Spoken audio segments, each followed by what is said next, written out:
construction phase.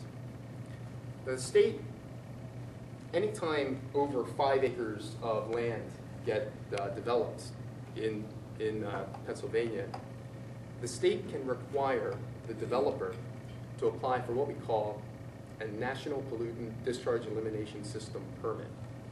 Now this is a permit that is required under the Clean Water Act, that if the operator of the well pad has it, it says that they are doing certain on-site practices to reduce the amount of pollution that would come off of that well pad. There are 2 types of permits available within the state.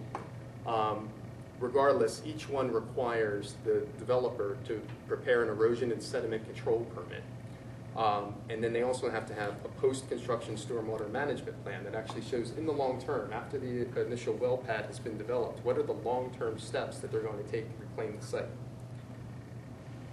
I've also put in here an immediate testing of the installed blowout preventer. This is to make sure that maybe what happened in the Gulf of Mexico with the BP well doesn't happen with natural gas here in Pennsylvania.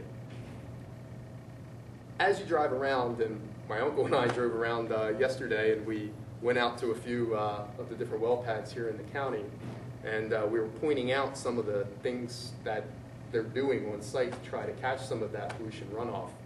It's quite innovative in some cases.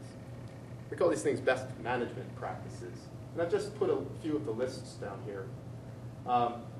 As you drive around, you'll probably see some type of fencing around the area. This is usually some type of orange fencing that has a screen associated with it.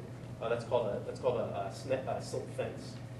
You can see straw barrel barriers, vegetative filter strips. This is sort of like a grassy area that gets put in. That's to catch any type of sort of nitrogen, phosphorus, or sediment runoff that would come off of that site and would otherwise get into the receiving water. And diversion channels. Sometimes you can actually dig a whole channel around the actual well pad to catch anything and then treat it.